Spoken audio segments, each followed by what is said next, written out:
Hello everyone and welcome to the Grianaig Crations podcast.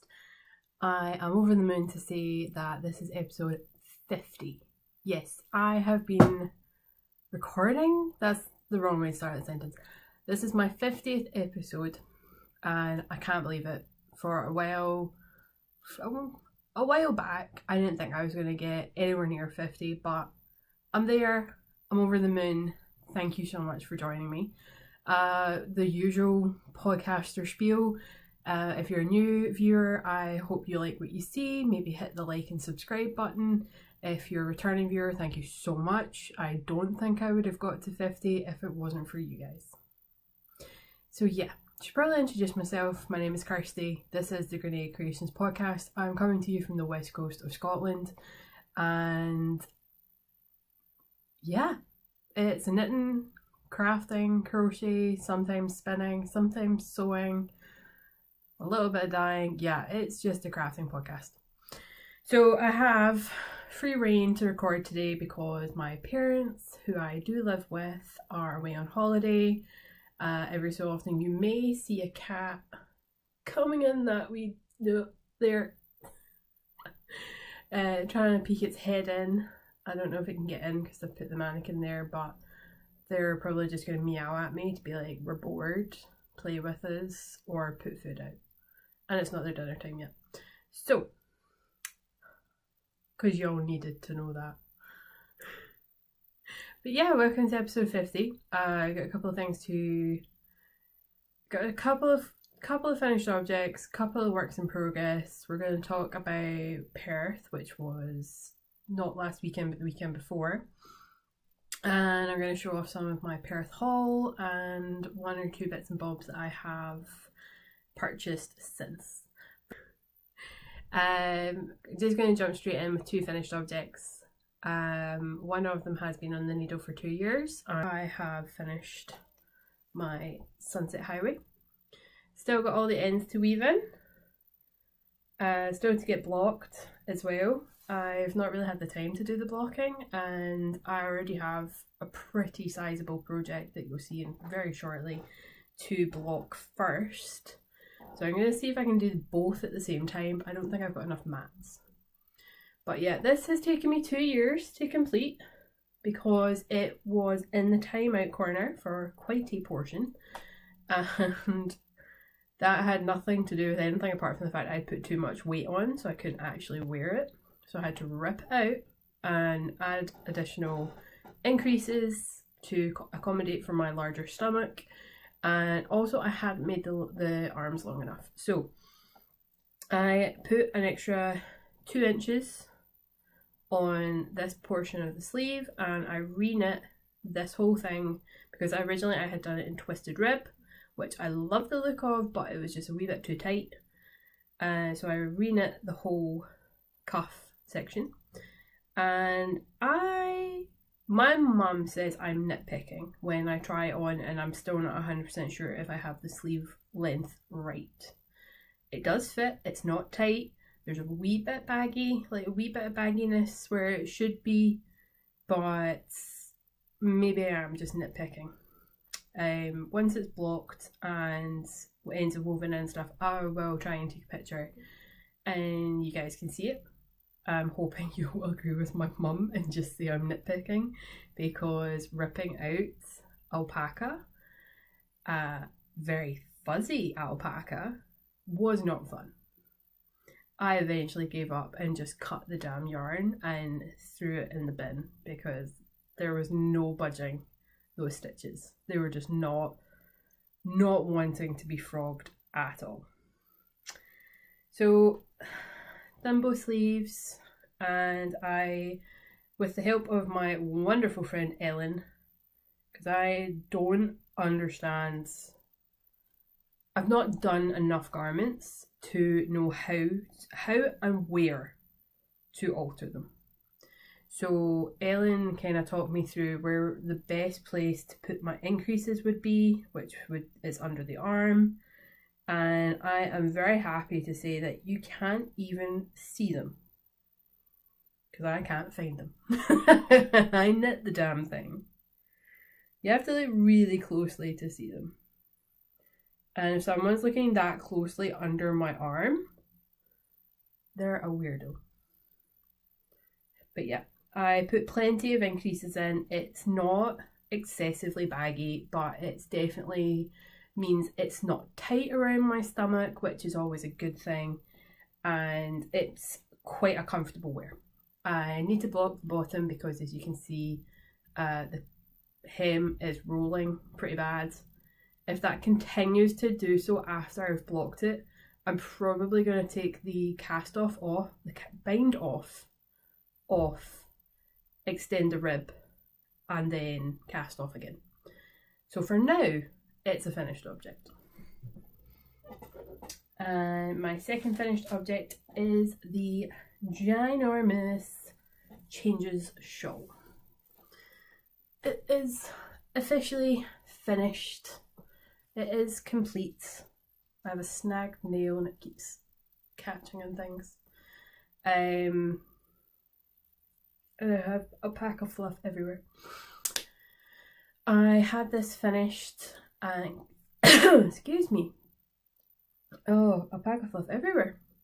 I had this finished and cast off in plenty of time for Perth, and I was going to try and get the ends woven in, but when it came down to it, I could not be bothered. Plain and simple, could not be bothered. I had too much to get done for Perth, and weaving in ends was just not a priority. And it turns out it wasn't a priority after Perth either, because it's been almost 2 weeks. Yeah, well, just over a week. And I haven't really touched this to get the ends woven in. So I'm going to, I don't know whether to block it first and then weave the ends in, or weave the ends in, block them, and then trim the ends. I'm not really sure of the, I'm not gonna, protocol? Is that the right thing? I don't really know the correct way to do it. I normally just wing it. But it is finished. There are no needles attached. There were no needles attached when I was at Perth, which was really good. But there is like 1,000 ends, or what feels like 1,000 ends. There's 2 ends for each colour. And 1, 2, 3, 4, 5, 6. There's 6 sections. And then there's all the ends for the main colour as well. I really like this shawl. I think it's going to be brilliant come winter, because it is really big. Like, that's width, never mind length. My cats are trying to weird me out. That's me at my wingspan, and I can't hold the whole thing in wingspan. You can see it does dip. So it's very lengthy. It's going to be awesome. It's going to be one of those pieces that even if you're not outside, you can wrap yourself up in. Like if you're feeling a wee bit chilly in your house, you can drape it around your shoulders or wrap it around your neck, or even like drape it across your legs if you're lying on the sofa. So it's going to be really good once I finally build up the courage to sit and weave all these ends in. Anyone else want to do it for me? Pick your hand up. Volunteer. So that's all my works in progress. That'd be a very short episode. That's all my finished objects. I don't have any other finished objects at all. The only thing you could probably class as a finished object is that I wound a big ball because I frogged my crochet blanket. I talked about it briefly on the last podcast that I was going to do it because the centre panel was really bugging me. And I'm kind of that belief that if it doesn't bother you, don't do anything. But if it bothers you, do something. And because it was slap bang in the centre where I started the blanket, I just decided to frog the whole thing and create a magic ball. And I haven't decided whether or not I'm going to make another granny square or start a granny stripe, or even just look in to see what other crochet blankets I can make, because I like the granny square, but I want it to be for like the length of a bed, and they're rectangular and not square. I could always do what I done with the blanket I made for Scott's mum a couple of Christmases ago now, and add like a big colour block at one end, or two ends, but I don't want to do that. So I am toying with doing a granny stripe, which I don't think I've ever finished one of, but we'll see. But I'm also still determined to only use opal yarns for this blanket. So these are all the 20-gram balls that I got for Advent 2 or 3 years ago now. And I know Amy Florence is kind of doing the same thing, but to be fair, I did start this like months ago, so it's not like I'm copying her. But I have literally like one of those 20-gram balls left. But my friend did send me a whole heap of opal scraps, so I'm hoping I'm gonna have enough. We'll see. If not, you might see a plea out on Instagram asking if anybody has any scraps. So that's a thing I done. I don't know if it's a productive thing, but it's a thing I done. Oh, I got a dead leg. I sit on my legs all the time, like sit on my ankles, and I know I probably shouldn't, but I find it ridiculously comfy until they go dead. Okay, I got 2 other works in progress that are technically recent, and then I've got a couple of other ones I'm going to talk about. So I cast on a new sock project purely for heading through to Perth and whilst I'm vending, and I love this sock now, and I'm kind of sad it's for my mum, and the story for that is that this became a sort of community sock, and I'll explain. So I cast on the cuff of this. I should show it off. This is the sock. It's been knit in West Yorkshire Spinners in the Kingfisher colourway, and I cast this sock on the drive through to Perth. I got through the cuff and then I left it. Then we got into Perth and we went for lunch. I had 2 sock projects in my bag. I had this one and I had this one. And my mum didn't have any knitting with her when we were having lunch. She had left hers in the car. So I said to her, if you don't mind the 9-inch circulars, then why don't you knit on this? It's your sock, so have at it. And so Mum put a couple of rows on it. That was fine. My mum and I have very different tensions, and I'm not seeing anything too crazy. So that was fine. She gave me the sock back when we were finished lunch, and I put it back in my bag. And then we done our setup, we went back to the hotel, checked in, and it was just a case of passing some time really until we went for dinner. And I knit on this at dinner. My mum didn't. Don't think she had any knitting. No, she definitely didn't have any knitting with her, but she still didn't knit on this. Then we got to the gin night and I pulled this sock out, and my mum just automatically takes it and starts knitting on it, and I was like, that's the only project I have. She thought I had the 2 because I had 2 at lunchtime. So I was filming the gin night, as you might have seen from the footage I put out from Perth. So I was too busy drinking and too busy filming, so my mum got most of the sock done. Well, I say most of the sock done, but she knit quite a bit of it and was just happy knitting away on it. And then fast forward to Saturday night and we're at the gala dinner, and I had brought 2 projects with me again. I don't know why, there was something in my head saying just take it. and right enough, we sat down to the gala dinner. I'd taken out, I think I'd taken this one out just automatically, and my friend Anna had not brought any knitting with her. And so I was just like, well, if you don't mind doing, because by this point I'd already like, I think I'd gone from about here to the turn of the heel during Saturday at the event, and I was on to the gusset decreases. And I was like, if you don't mind doing gusset decreases, you are more than welcome to work on this sock. If not, I'm afraid I don't have a project that you can work on, because the other one is a pattern that I don't have a copy of on hand, but I know it in my head. So she done some of the gusset decreases. So it became a small community sock, and I haven't really worked on it since, because I need to get my mum to try it on, or I'm going to have to compare it against another sock that I've made her, because if I keep going it's just going to be too big for her, and there's too many stitches for it to comfortably fit me.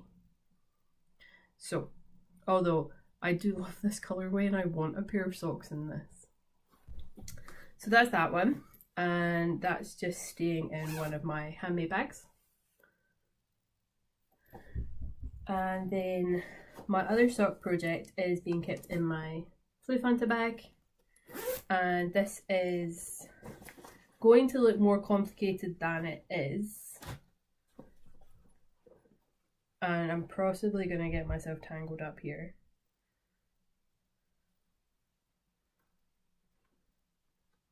Yep, definitely going to look way more complicated than it is. So this is currently what this project looks like. I'm not holding on to that ball of yarn. I've done this deliberately so that the ball of yarn doesn't twist and turn in the bag whilst it's being moved, because I'm currently working both socks from this ball of yarn. So I'm going to try and be quite gentle about this, because as you can see, like, one's coming from the centre and one's coming from the outside. I have got to the point in both. No, it's already got twisted. I've got to the point in both the socks that I do need to be really careful how much I knit on each one, because I am slowly running out. And this is leftover stranded dye works that I had a previous pair of socks in an older podcast. There we go. So these are being knit in my undercurrent sock pattern, which is Live on Ravelry, but I will talk more about that later on. I'm really happy with these. I'm really enjoying using up as much of the yarn as I possibly can. So there is just a random mini for the toe, which is also going to go in the cuff. I've made the heels in both socks. It's a German short row heel. And now I'm just working as much as I can in the leg with the little yarn that I have left. So we'll see how much I get done. I have completed 2 repeats, and I haven't weighed this to find out just how much yarn this is, but I'm doing a full repeat and then doing it on the next sock, and then once it gets down to serious yarn chicken, I'll maybe do like 1 row and 1 row and see how I get on.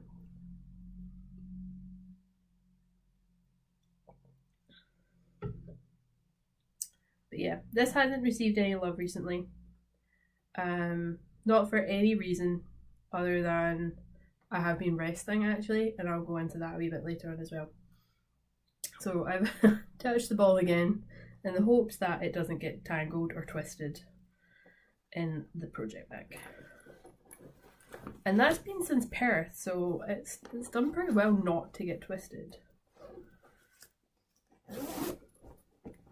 Okay, 2 more works in progress, and then I'm gonna talk some other stuff. I'm actually just closing this bag. That's what my Sunset Highway has been kept in. I have decided to pull out all my ongoing whips. So that was the crochet blanket was one of them. These mittens is one of them as well. So some of you may remember this really nice mitten that is being knit in Jamieson and Smith 2-ply jumper weight, which is from the 2017 annual of Wool Week. So these mittens are the sorry if I say this wrong, the Tavir fingerless gloves by Ellie Gordon.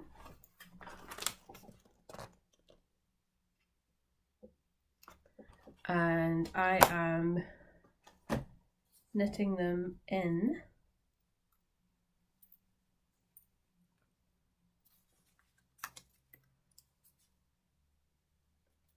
these colours.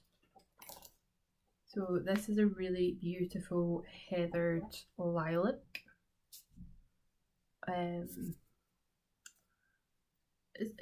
say it's quite a dark tone of lilac, but it's a very light yarn. There's definitely a grey base to it with very slightly lighter dashes of pink. And this is the shade FC51 Mix. And then I've got this really beautiful deep but bright purple.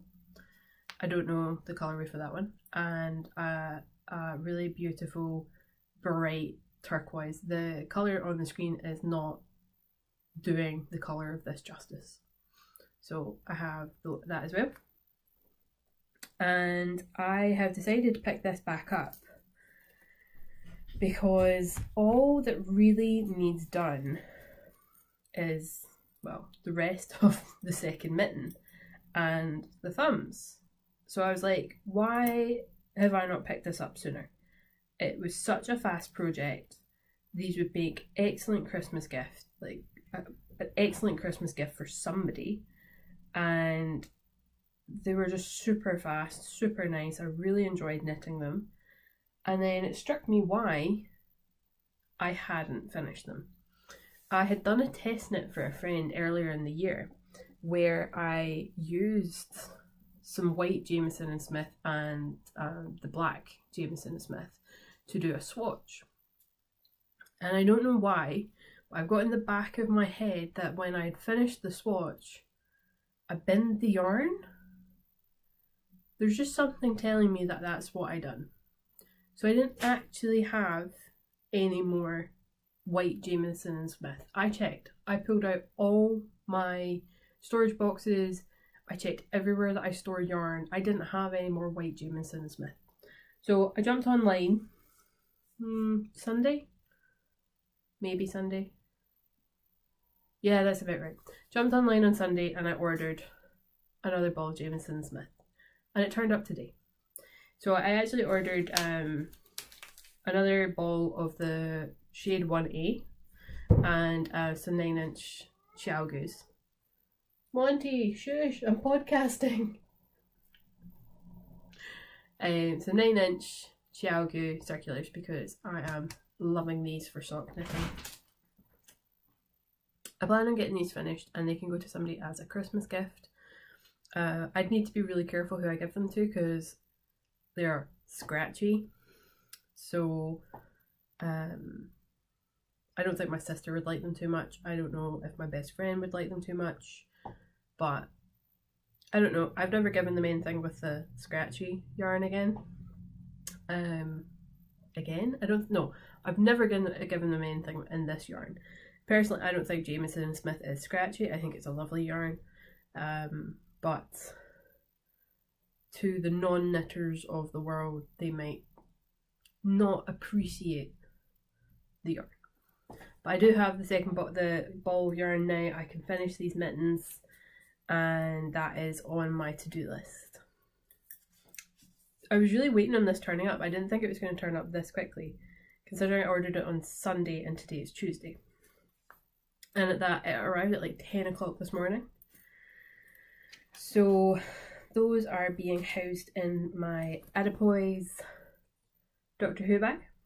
I love this bag. I love the Adipoise. I really did love this that episode. Freaky, but I just think they're so cute.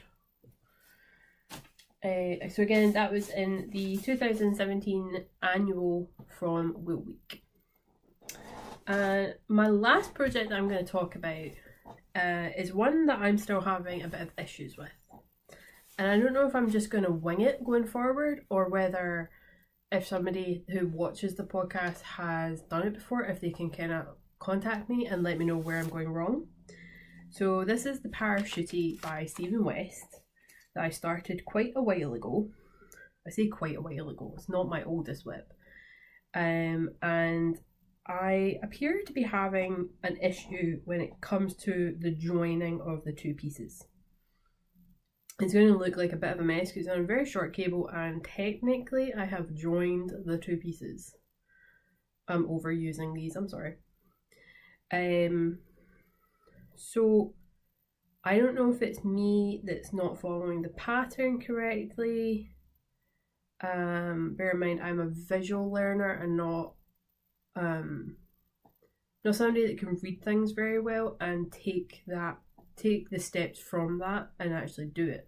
So I think that's where I'm struggling, and it's probably too simple for Stephen West to have wanted to do a tutorial, because I checked and I couldn't find one. Apologies if there is one and I have overlooked that.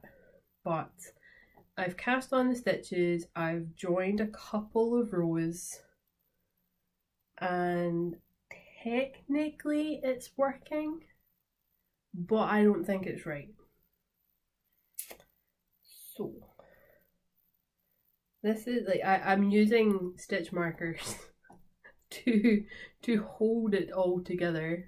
As you can see here, there's a couple of stitch markers, and that's the front, and this is the back, which I'm striping with another yarn, which is another reason I stopped, because I'm gonna have to start working out my stripes a wee bit better, because I am joining on an angle through slip stitches, so I don't want the joins to be causing an issue. So I got myself a little bit flustered the other night after a couple of rows and decided to put it down. So if anyone has done the Parachutey and could possibly help me when it comes to the joining, I would really appreciate it, because I think I am messing it up big time. But this is being knit in two colour ways, or two yarns. One of them is Chromatic Yarns in the Flail Snail colourway. And just whilst I'm talking about Hannah's beautiful yarn, just want to wish Hannah a very happy birthday. Today is her birthday. And I am also knitting, oh, squeaky chair, super squeaky chair. Knitting the other one out of Sock Una Troca in the Kitten base on the Remembering the Woods colourway. That was just on my desk from the last time I talked about it. And this is just being housed in another of my project bags. I keep quite a few for myself. I know I shouldn't, but I do. So yeah, I'm a wee bit stuck with it. It's been put in the timeout corner for now. I don't know if I'm overthinking it, or whether because it doesn't look 100% I'm not doing it right. I'm not sure. And I don't know many people that have done it. I know one person that's done it, and she's a podcaster that I watch that I have never talked to in my life. So I don't want to just kind of be like, hey, help. So that is all my works in progress. I do have others. I photographed 7 project bags that have long-term whips or just outstanding whips. And I can't remember for the life of me off the top of my head what the other ones are, but I did take a picture, so let's see. Let's see if I can remember. Where did I take the picture? Okay, so I have another pair of socks. So that's the bags that I am referring to. So is that's not 7. 1, 2, 3, 4, 5, 6. 6. I have 6 project bags, and out of that you've not seen one. Which is the top one, which is a Mickey Mouse bag that my friend Jen made me, and she gave me it when I was in Florida. I was sure there was 7, but oh well. So yeah, I am working on all my old whips. The other pair of socks that I haven't brought through, I can't work on because I'm using all my 2.25 needles. Which is one of the reasons that I picked up another pair of the 2.25 gel goos. And I also don't want to be working on 3 sock projects right now, so I want to get the ones from my mum finished, which are going to be a Christmas gift. So I'll put them into a box so that she can't wear them until Christmas. And I want to get the pattern ones finished. They shouldn't take too much longer. I'm struggling with them because it's on magic loop, so I might put the pattern ones on my 9-inch circulars. So take one off take one out of the magic loop and put it on this, and then transfer my mum's sock onto the cable I just took out the pattern sock, to then put the other pattern sock onto the 9-inch circular I just took off my mum's sock. If any of you follow that, you get a high five. I know what I meant, I don't think it came out that way. So yeah, I have 3 lots of socks on the go. I have a top that I can't work out if I'm doing it correctly. I have a crochet blanket which is now frogged, and is that it? I feel like that's not it. This is so few projects for me. Sock, crochet blanket frogged, top, mittens and socks. So the mittens shouldn't take too long to do. The socks will get finished eventually. The crochet blanket has now been frogged, and the top I'm either going to wing or hope that somebody somewhere might be able to help me. And with that, that is my knitting. I really want to make another top. I'm sorry, I've just realised I'm swinging. I do it without even realising.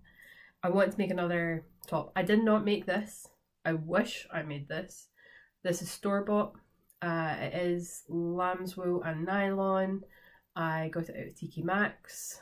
I can hear all of you screaming at me. Not in a good way. I love this. I really love this top. I love the main colour. It's this beautiful mustard colour. I love the colour work. I think it is stunning. And what I hope to do is to get a copy of Strange Brew by Tin Can Knits and try and recreate this. Not completely, because that wouldn't be good. But there are aspects of this, like even just the colour combinations. I wouldn't mind trying to recreate these colour combinations, because I would never have put these colours together. Because there's white with a little bit of pink and royal blue, and then we've got the main colour with a kind of duck egg blue, burgundy or maroon with white. That's either the really dark blue or black with yellow, the duck egg blue. Oh no, it's the blue. And then the royal blue with the white, the main colour, the pink, the maroon. Do you know, it's just really nice. So 1, 2, 3, 4, 5, 6. 6 colours. And it's just really beautiful. But I've been really enjoying wearing woolly sweaters. So I've been wearing my Amma sweater a lot. I've been wearing this a lot. And I haven't worn the Humulus in a while. Not 100% happy with that sweater, purely for the way I've knit it. I'm slowly starting to see why you should do gauge swatch. swatches slowly, a little bit. That one in particular. I'm rambling on now. Going to jump in and talk about Perth and the goodies that I brought back from Perth. I'm going to stop sitting on my other foot now because that's also going to sleep. Okay, so I bought a couple of things at Perth Festival of Yarn, but I also done a lot of trades with some of the other vendors, which was really good fun, and I appreciate every vendor that was open to trading. So let's jump in, shall we? I'll show you my purchases first, because there's just 2 of them. I think that's right. Yeah. So this was the first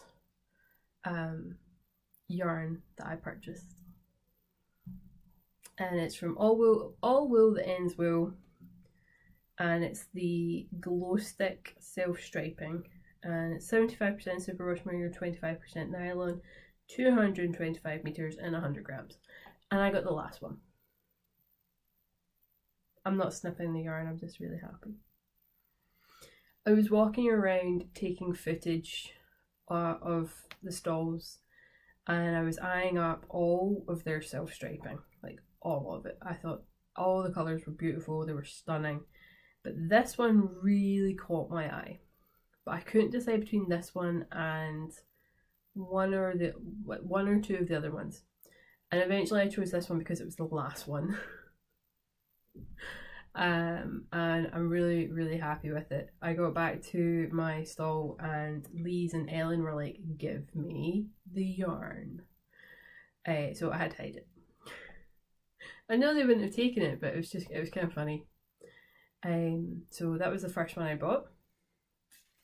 And then I had pre-arranged with the lovely Marcus of Fiberpunk to get my hands on a skein of his Halloween colourway, because I was at a spa day with my friend Aileen, and she was knitting on a very similar colour by Marcus, and I sent him a message and I was like, I need this yarn in my life.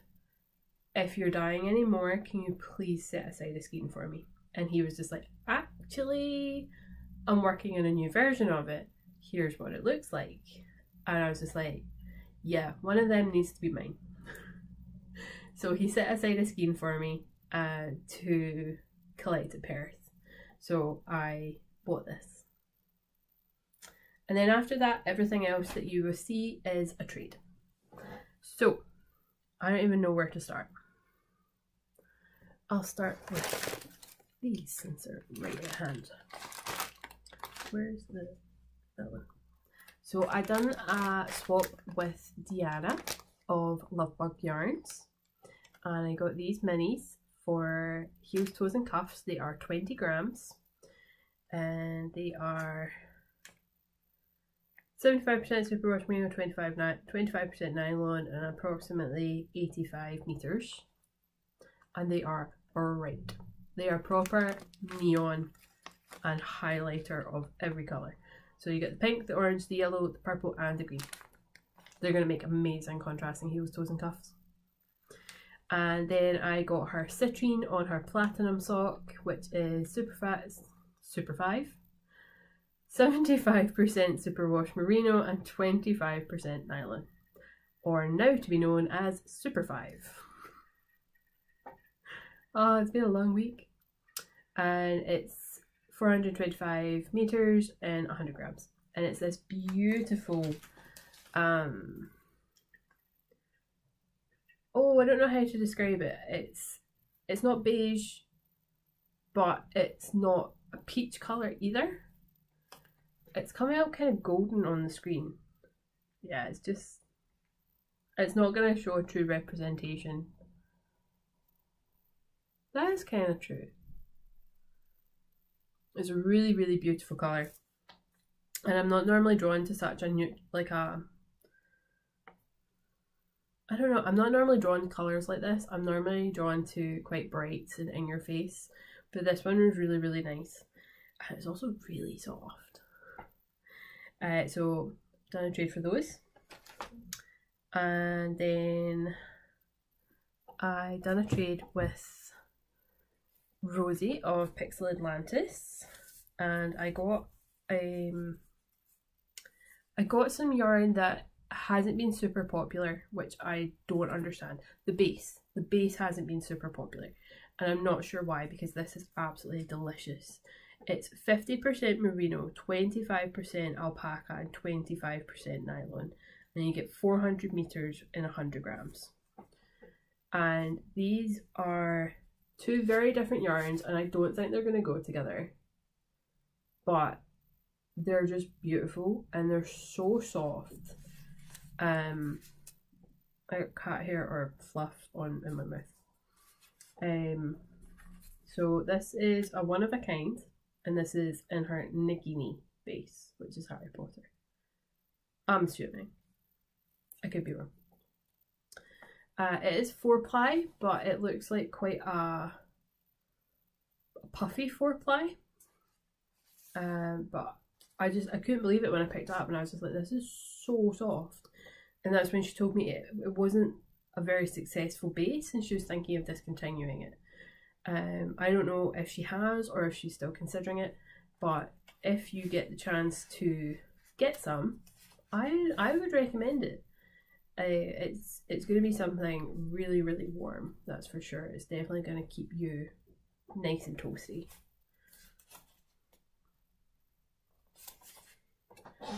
And next, I'll show this one. I have a very squeaky chair, by the way, which now doesn't want to do it. No, it doesn't want to do it. I got this skein from Ovis Yarns, who was my... so Becky was to my left, and no, Rosie was to my left and Becky was to my right. And this is Becky's yarn. So this is really stunning. This is Kaleidoscope. So it's just all the colours. Really beautiful. And it's on her Poppy sock, which is 100% British BFL. And you get 385 meters in 100 grams. So nice. And then I'll leave that one for last. I done a trade with Marcus. Even though I'd bought one of his yarns, I'd done another trade with him, and I got this. I think this is called fruit salad. I'm not 100% sure, but it is bright. It is blowing out the camera right now. Like, yeah, that's about true. But it's neons. It's definitely kind of like neon orange, neon baby pink, neon yellow, neon baby green. Do we get a baby green? Light green. Baby green now. And that's a self-striping sock yarn. Done a really nice swap with Naomi and Matt, who are behind Knit Me Sane, who are from Perth. And Naomi liked one of my bags and was trying to pay for it, and I was like, well, if you're open, why don't we do a trade? Because I don't have any of Knit Me Sane's yarn. So I popped over to their booth, and they had so many beautiful colours, and they had fibre as well, that I was really struggling to pick. And I was just like, right, it's 5 minutes till we open, I need to pick now. And then Matt was just like, oh, we have this base, which is the Yak DK. And I had mentioned that I was hoping to cast on a hat. So they were really kind of helpful with like what... Well, they were really helpful, but at the same point, like, they were also kind of like, they didn't be like, take this, if that makes sense. So it wasn't like a forceful helpful, like just take this and get away kind of thing. So she kind of pointed me towards a kind of like a DK, because that's... I don't mind doing hats in 4-ply, but I'd prefer in DK or heavier. So she pointed me in the direction of the DK, and then she was like, oh, we have these really nice Yak bases. And I was like, I don't think I have Yak. I'm trying to remember if I got any from Marcus when he done his trunk show or not, I think I only got the self-striping. So this is my first skein of yak, and it is, oh my god, delicious. Like, it's so soft. It is 20% Tibetan yak, 20% silk, 60% superwash merino. I'm never gonna want to take this hat off. Oh no, my pom-pom. Oh, jeez. I rescued it. But if I had more, this would make an amazing shawl because of the drape. Like, this would have such a nice drape around the neck. But I'm also thinking that this would make an amazing slouchy beanie.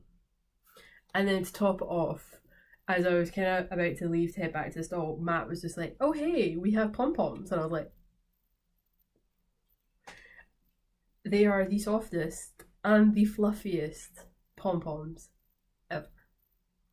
So I'd done my trade, and then I was just like, how much would you like for the pom-pom? And they're like, no charge. So it is a faux fur pom-pom, in case anyone is curious. And I think, even though it might be a slouch, I think these two go hand in hand. I just picture it, like that at the top of the pom-pom, which really goes with my hair. So I can't recommend Knit Me Sane enough. They're really nice people, and their yarn is lovely. And they didn't pay me to say this, even though you could take this as slight bribery. I'm kidding. But no, all the dyers were lovely, but it was really nice to meet Naomi and Matt. We were sat with them at the gala dinner, and Matt did take a little bit unwell. Not for anything to do with the food or anything like that. Outside of that, he did take a wee bit unwell. So I made sure to check in on the Sunday to make sure he was feeling a wee bit better. And they stopped by my stall, and I stopped by their stall. It was just really nice. So I done a trade with Traylees, who is, I love Traylees. And I got her, I can't even say it, something latte in the Poseidon, which is 72% superwash merino, 28% silk. Really? I would have thought that was some sort of Angora. But it's in a very similar colour to the yarn I traded with Deanna for. And because of that, I feel that these have to go together. Yeah, like, look at that, that's spot on. I feel like these need to go together to become probably another hat. Marion of Imora? I don't think that's right. I'm not good at remembering things off the top of my head.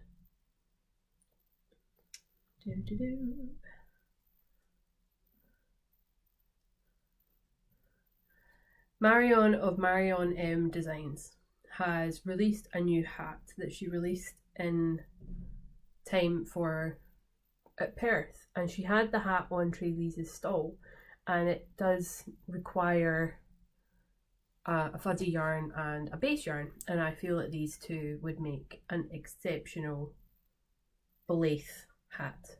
Blythe. Not 100% sure how you say it, but it would make a really, really lovely one of those. I'm trying to get comfy now. Not many more to go, I promise.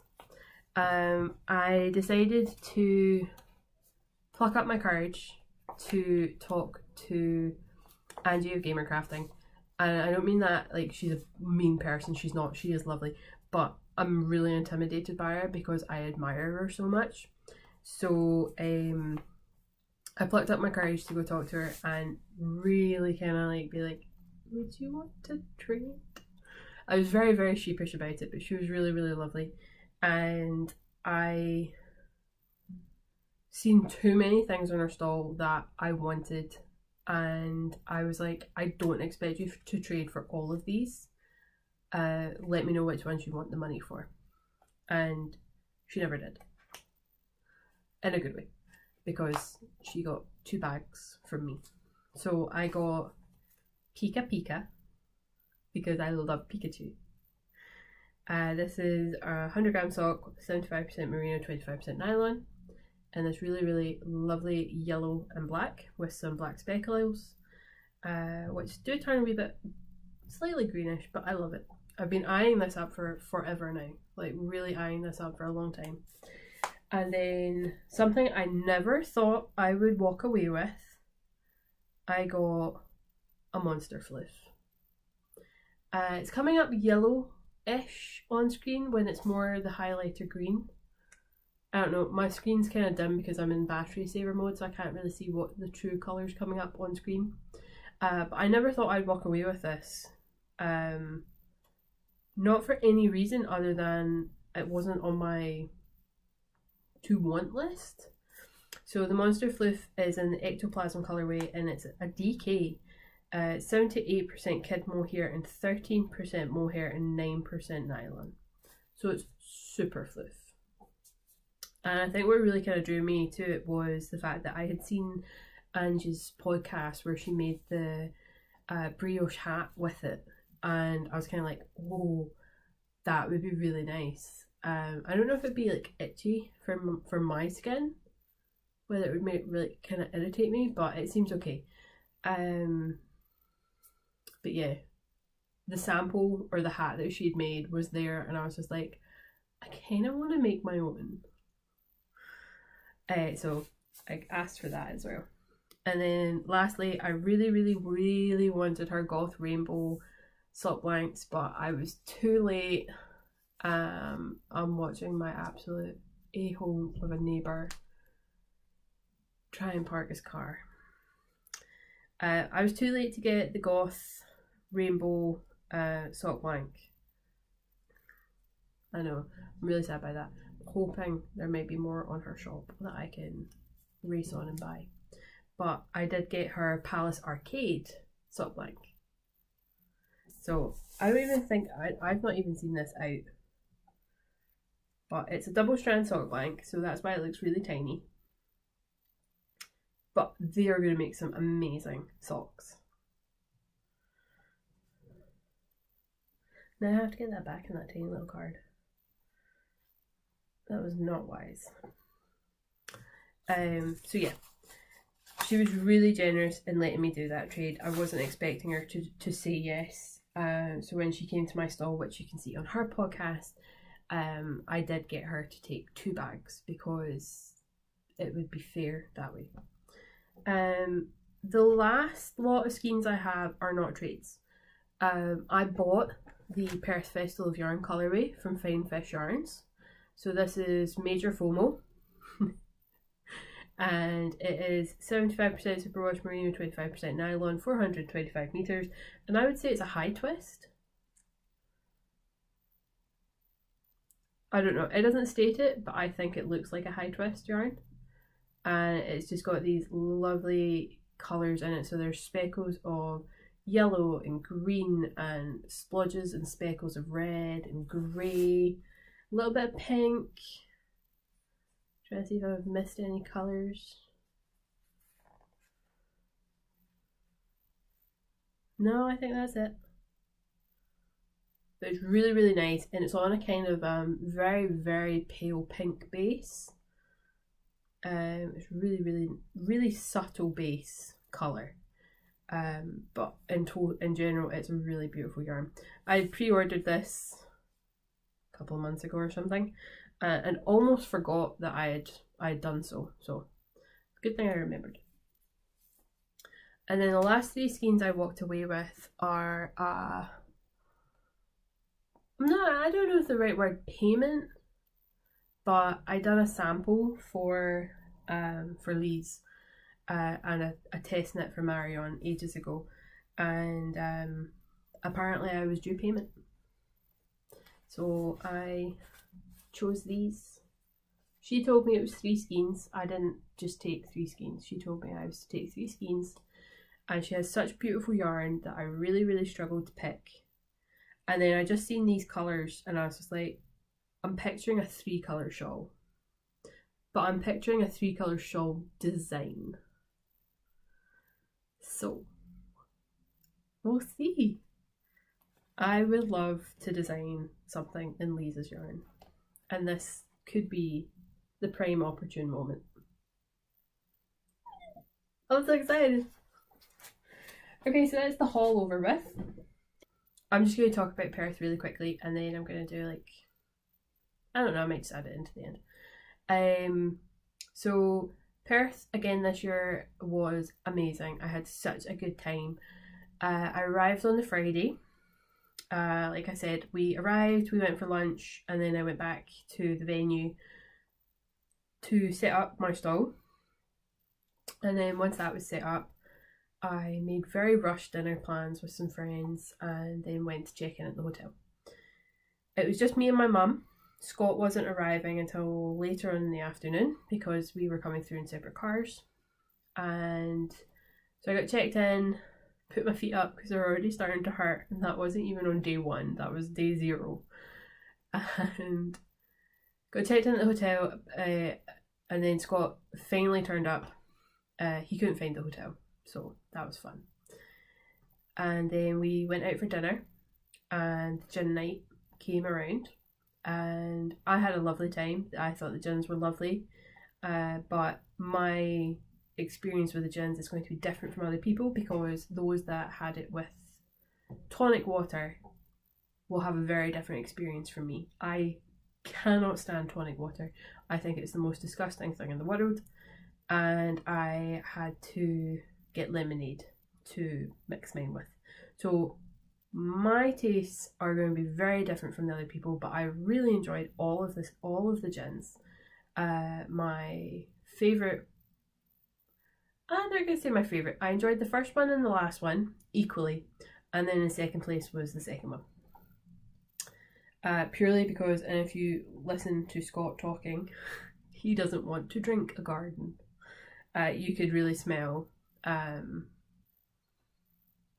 I can't remember how he described it in the flavours. I'm not good with that sort of thing, but you could really smell the garden. I'm just going to call it that for the sake of it. My only negative thing to say about that is that those that were drinking the mocktails got 1 glass, essentially, if you were lucky. My mum certainly only got 1 glass, my friend got 1.5, and I think my other friend got 2, because it wasn't really catered for, and the guy that was doing most of the talking really was there to talk about the gin. He didn't really have any information on the mocktails. He certainly didn't pay very much attention to those that wanted mocktails, which was a shame. That's no fault of the festival. That's probably, I'm going to say it's purely down to the fault of the venue. They should pay attention to their non-alcoholic customers. Why is my sister messaging me? That's weird. But yeah, that's my only fault from the gin night.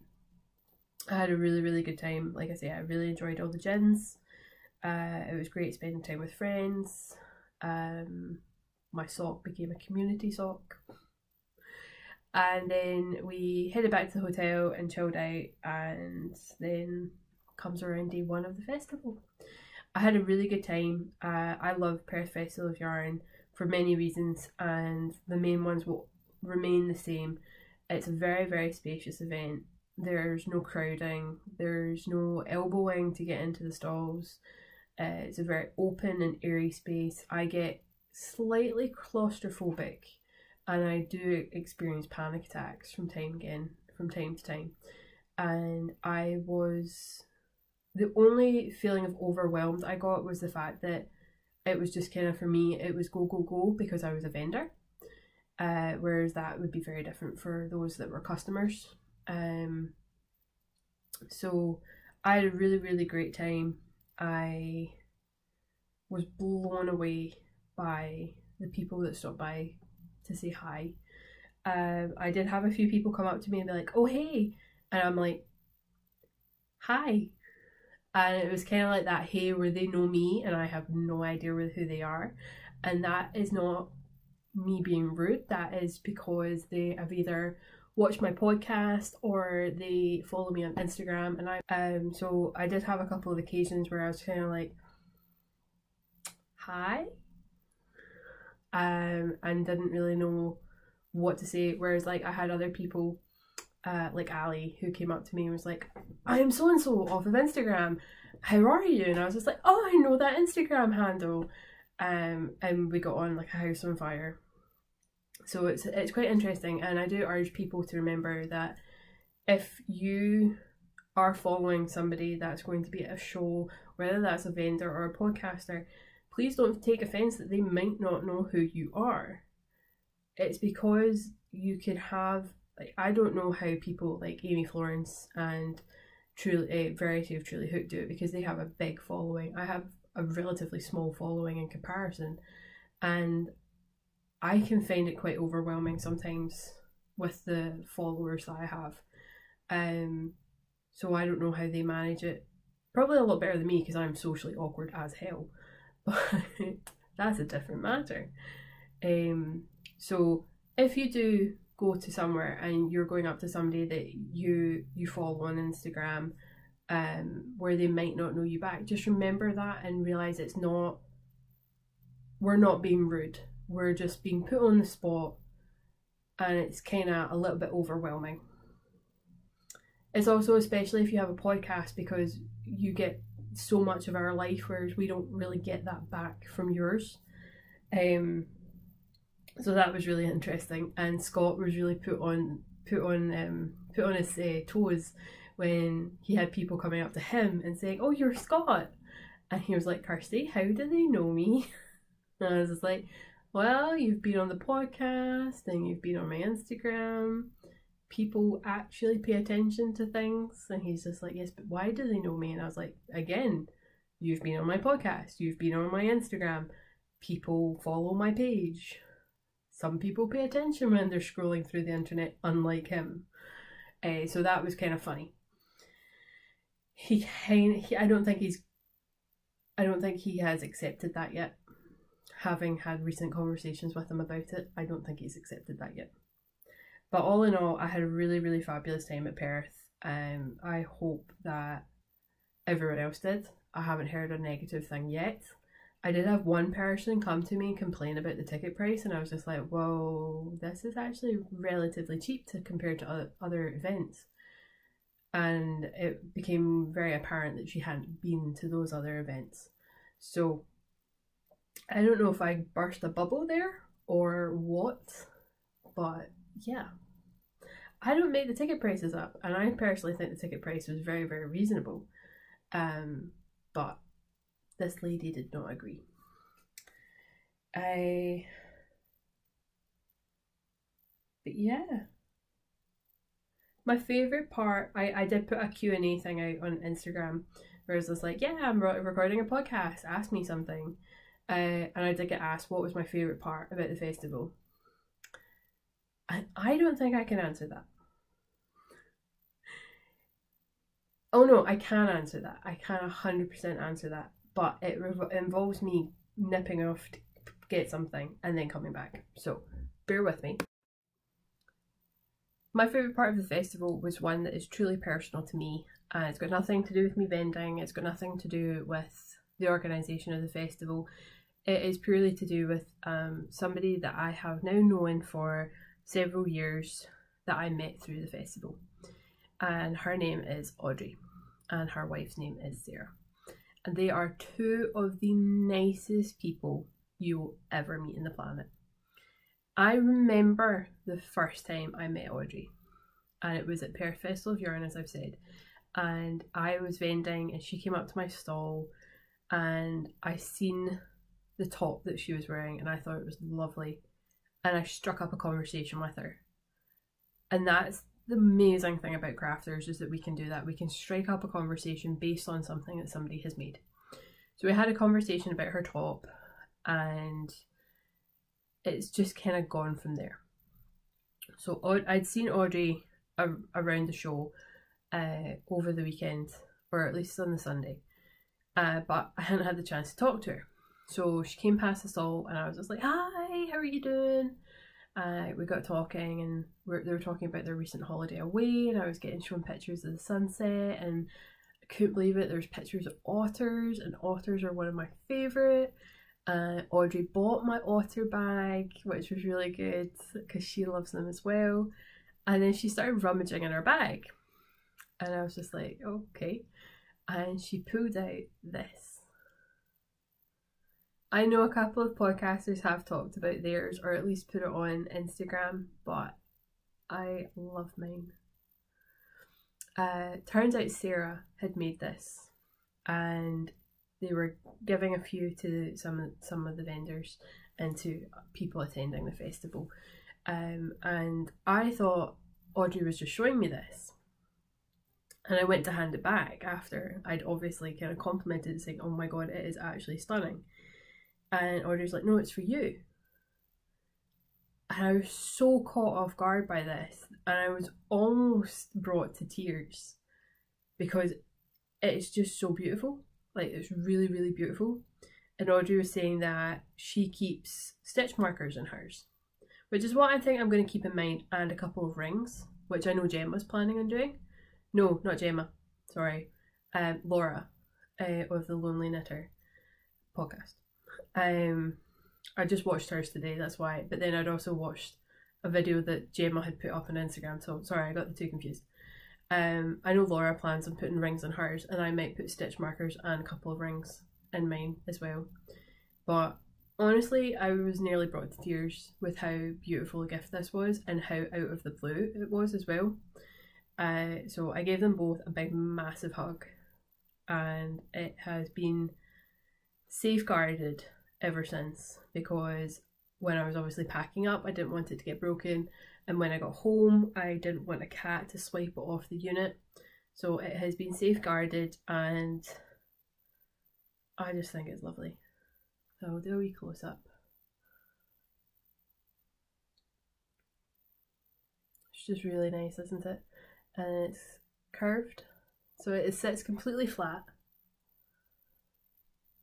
and it's just curved as well. And what I really, really love about it, and what I keep doing, is when I hold it, like, I can feel all the wee bits of the coloured glass. It's not sharp, it's very, very much smooth, but you can feel it, the dimples of it. And I just think that's really nice. It's just a really nice touch. That it's not being completely smoothed down or anything, like, you can feel all the wee dimples. But yeah, that was my favourite part of Perth. Thank you, Audrey. Thank you, Sarah. I'm gonna put it on the window so it doesn't fall off the unit. So that was the question about what was my favourite part of Perth. I don't have too many questions, which I'm okay about, because I don't. This podcast is already going to be probably well over an hour. So I do have a question from my friend Erin. What are your favourite needles? And mine I showed off earlier, but they're now under a giant pile of yarn. So I'm slowly coming around to the world of Chalgoos. I'm very, very late to the game with Chalgoos, and that's purely because they are a wee bit more expensive. And I didn't realise how much I enjoyed Chalgoos until I was knitting on my pattern socks that I've not long shown on my 40-inch cable, or 40-centimetre cable. I think it's 40 centimetres. I can't remember. Until I was knitting on those Chalgoos with the big long cable. And I realised that there was no kinks in the cable, none at all. And the metal felt really nice and smooth, the join was very smooth, and all in general very comfortable to work with. I wasn't footering with the cable, I wasn't trying to unkink it, twisting the needle to try and get the kink out of the cable. I had none of that. Very simple to use, very fluid, and just straightforward. So I'm slowly coming around to Chalgoos. It has been on my radar to get a set of Chalgoos from Katie, who is Celie McWheely. But that will involve saving up money, and I know my friend Ellen got the set that I'm considering getting, but I haven't got mine yet. Purely because I do need to save up, but I've got other things I need to save up for first, such as New York and moving out. So yes, Chalgoos are slowly becoming my favourite, purely because they're just, I can't fault them. I haven't found a fault in them. Very smooth join, cable doesn't kink, smooth metal, whereas I have had multiple Knit Pro needles break on me, which in the US I think is Knitter's Pride. I've had multiple cables coming out. I've had needles breaking and bending. They don't even get me started on all the kinked cables. Yeah. It's just a shame Chalgo is a wee bit more expensive, but I can see why they're a wee bit more expensive. But yeah. And then my last question. If I can find it again.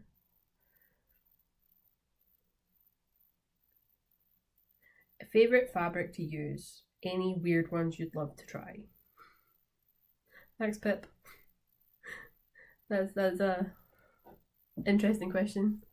I love using cotton fabric just because it's quite simple. My sewing skills are fairly limited considering I make bags, but I'm fairly limited. I would love to use a whole host of fabrics. I would love to try and use jersey fabric. I've never used jersey fabric before, but I would love to make jersey clothes or clothes with jersey fabric, whichever way around you want to use that. But I love using cotton. It's just so simple to use and I haven't come across any issues with it yet.